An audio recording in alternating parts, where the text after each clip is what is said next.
100%. There is so much. Wow, there's so much going on with this. Yeah, like it's amazing to me. Like the pressure on Disney to sort of like make a statement, denounce the bill, yada yada, right?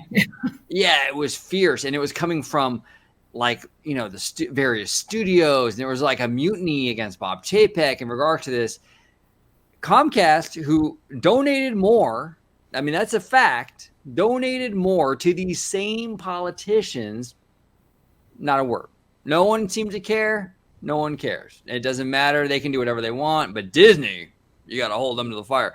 And I think there is a level of like, hey, look, you know what? And just being honest, I mean, I do think Disney has more cultural relevance. Mm-hmm. While Comcast donated more money, they technically have more clout in the situation. I do think that Disney is a more relevant company. There's a lot of talk about, oh, well, Comcast is coming up and their parks and this and that. And that's true.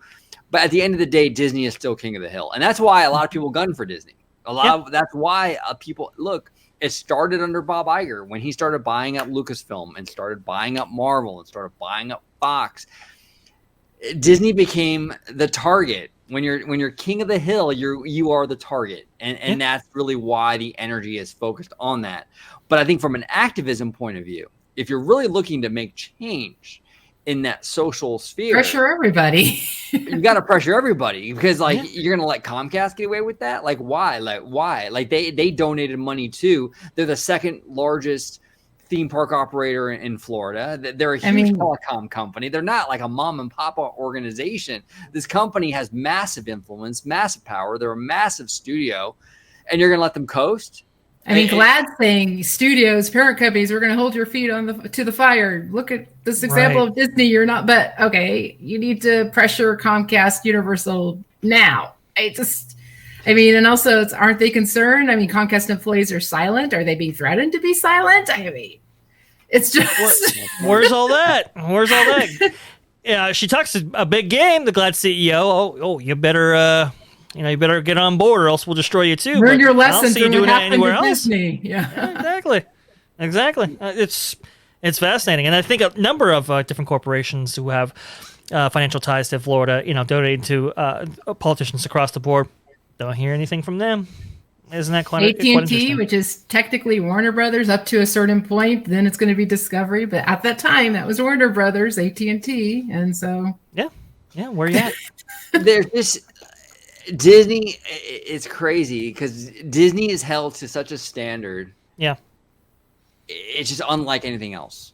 I mean, Bob Chapek could sneeze the wrong direction, and it's front page news on Variety, Hollywood Reporter, Deadline. They're all reporting especially on those three. Yeah. Well, yeah, right. The Hollywood Reporter, yeah, exactly. It's all the same outlets all the time. But look, you're number one at the box office, right? You specialize in children's entertainment. You're the number one employer in Florida. You do have influence and stuff like that, and you're in the cultural zeitgeist. And so people put you on a different pedestal than maybe they do Comcast, and we kind of know how that dynamic works. But it's just like, wait a minute, if the bill was funded or supported by these corporations, shouldn't we hold them all accountable? It's kind of an interesting thing, and that kind of dealing with children's entertainment, it's a really fascinating thing. Maybe Chapek's overcorrection got him in hot waters with the government there in Tallahassee, and that's kind of what kind of started this whole thing. So you really got to be careful. You really do.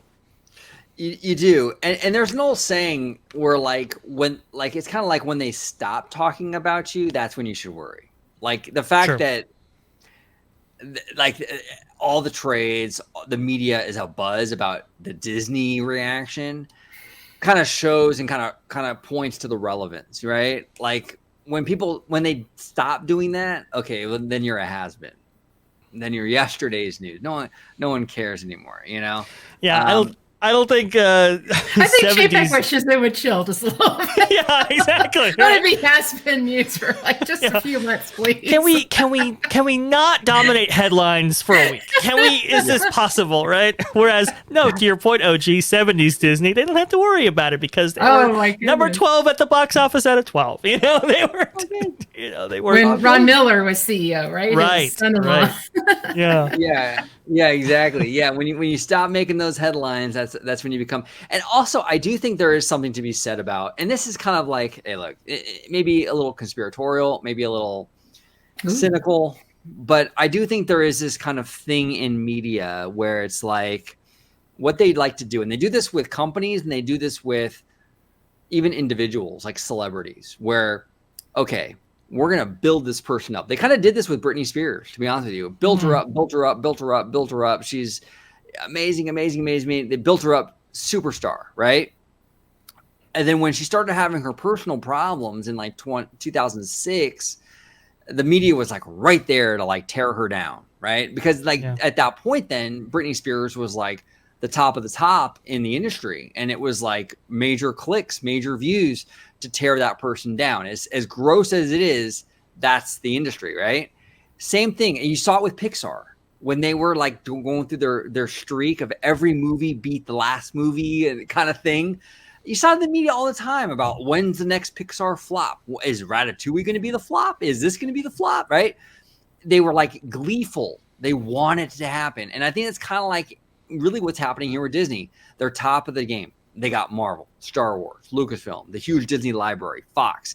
Disney Plus is wildly successful. It's been built up. And now the media has to tear that down because now you have this big super thing. And now there's more views, more clicks in the teardown.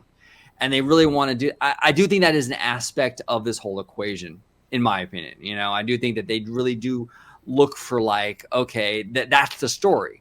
Look, if you report on Hanna-Barbera and the collapse of Hanna-Barbera, no one's going to give a shit. Okay, no one cares about Hanna-Barbera anymore. Yeah, you report on the no offense to any Hanna-Barbera fans watching. Yeah, I know, right? No I know. Oh, yeah, I love that film growing up. You bastard. Yeah, exactly. Now we're gonna get the emails. But no one cares anymore, right? But Disney, you're a Hollywood reporter, you're Variety, and you can report that the Disney empire is collapsing. Ooh. Yeah, that's big. That's big clicks, baby. Irony though is if that happened, they'd be panicking. So it's like, yeah, well, but Disney's been through ups and downs before. They'll be fine. Yeah.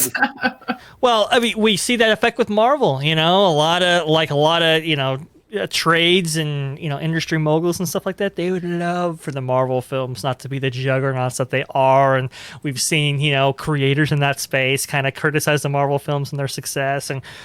Hey, what? But then their friend joins Marvel, so that it's kind of awkward for them. Yeah. Then it's kind of awkward. It's like, well, what? Oscar Isaac, like, I'll go Marvel, and then Chloe, I'll do Marvel. So it's just then their friends are like, oh, okay. Yeah, Joe down the street there is a grip for one of the Marvel films. I don't want to do Superbad, right?